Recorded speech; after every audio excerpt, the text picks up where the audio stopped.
Today, I want to speak to young people. I love the kind of work that I do because it brings me closer to young people. I interact with them regularly because, as much as I think I'm imparting knowledge and experience, but I'm also learning more about myself. But what always concerns me when I interact with some young people i- is the fact that they tend to blame their upbringing. They tend to blame their family situations for all the challenges that they encounter. And that concerns me a lot. And it makes me always go back to my own life and ask myself, where would I have ended up if I had constantly blamed my circumstances? I don't think I would be where I am if I had blamed my circumstances. Let me tell you a brief about my own circumstances. When I was at high school, I was living in a two-room shack with no electricity, and I was living with my 4 siblings. 2 girls would sleep on the bed, and the boys, 3 of us, would sleep on the floor in a mattress. We cooked using a paraffin stove,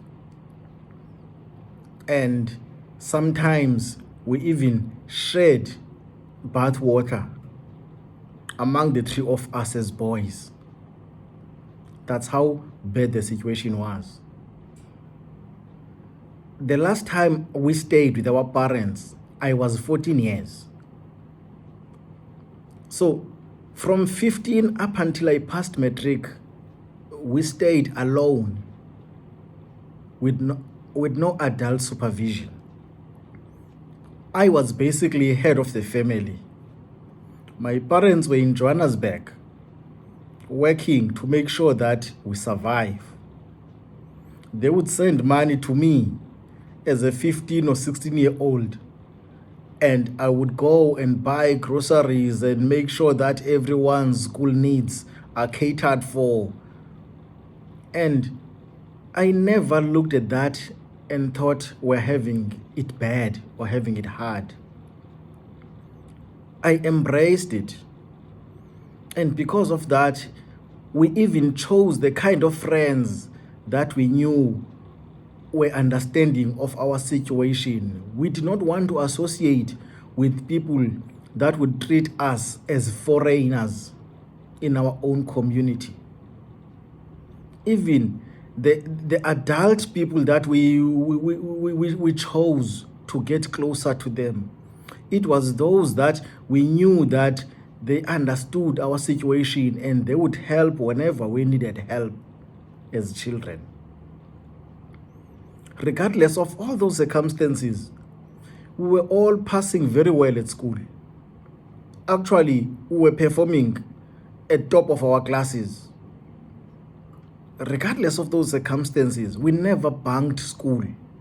All of us, we never bunked school because we knew that we had to make our parents proud. We had to make sure that our parents do not worry up in Johannesburg about us in the Eastern Cape. I passed matric on top of my class and I went to university. That time it was University of Port Elizabeth. Now it's Nelson Mandela University, and I was at South Campus. Everything that I experienced at that university was a first for me. For the first time in my life, I had my own bed. For the very first time in res, I knew that I have my own bed. I'm not going to be sharing a bed with anyone. For the first time, I walked into a library. For the first time at university, I walked into a library. At my high school, there was what was called a library, but basically it was just a storage room for books, but it was just called library. You would never be allowed to go in as a learner to search for books. So, library for the first time at varsity. For the first time, I sat in a lecture hall next to a white student being lectured by a white lecturer at varsity. And for the first time, I came across a breed of black people who were speaking English that I could only dream of. Their English was actually far better than their white counterparts. That's how privileged or well off they were. But that did not deter my motivation. Actually, I constantly believed that I was admitted to study at university because I was just as clever as they are. And actually, I was even smarter than some of them because I used to let them copy my own assignments. It showed that I was not defined by where I came from. For the first time, I played on a very well maintained soccer pitch with changing rooms and showers. I grew up playing on gravel fields. All the way to high school, I was playing on gravel fields with no nets. Having nets, it was a privilege because you would only get to play on a field with nets if there was a serious tournament or you were playing against a well-off club. So for the first time, I played in well-maintained sports facilities. For the first time, I entered into a gym facility. Things that I used to see on TV. I went to a gym for the very first time at university. And what was even worse, I lost my mother when I was doing second year. In February of my second year, my mom passed away. Yes, I cried. I thought the world was against me. But I knew that my mom always wanted me to study so that I can take care of myself. Therefore, I was not going to fail and disappoint her. I was not going to make an excuse for failing and say no because I lost my mother. I did not allow that to happen. I did not have room for excuses. I always made sure that I adapt and deal with the situation. My most embarrassing moments at university was those visits to the financial aid office. At that time, I would go with my friend because we were busy trying to put in applications for financial aid. At that time, it was TEFSA. Now it's NSFAS.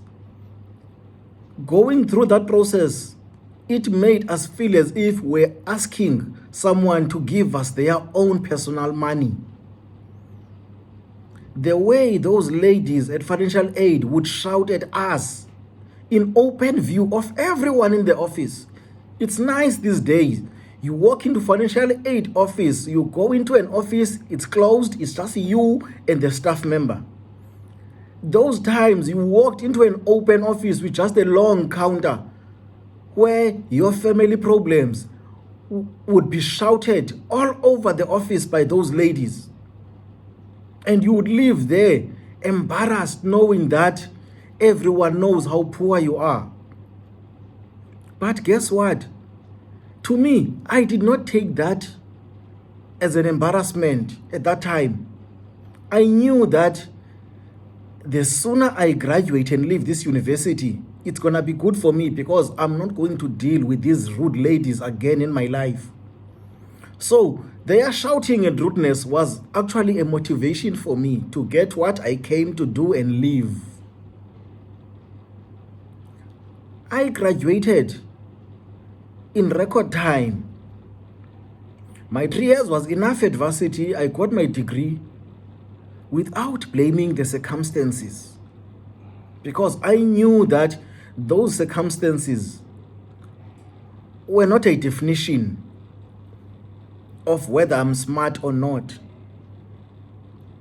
I used those circumstances as a fuel for my success.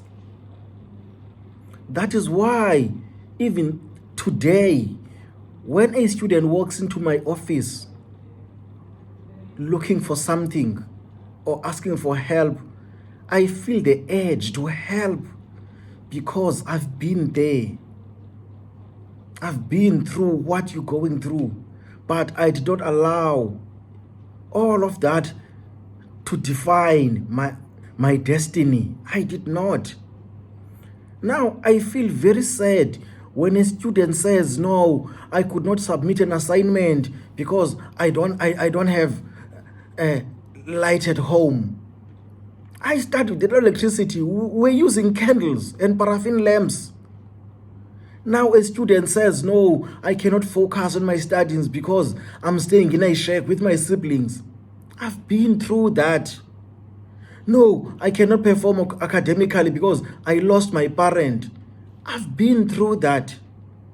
No, I cannot perform because I come from a poor school where we're not taught properly. I've been through that. But all of that, for me, it was a motivation to do better. So do not allow your circumstances to define your destiny. Rise above those challenges. Because growing up in a shack does not make you a dumb person. Growing up in a poor township with no infrastructure doesn't make you a dumb person. All you need to do is to learn from that situation. Become a better person because of that situation. The positives you can learn from that situation is the resilience that it gives you. Use that resilience to succeed. Use those circumstances as your fuel for success. Don't make excuses. Because the more we make excuses, it is the more we're going to be failing and failing and failing, because we always have this nice reason for failing.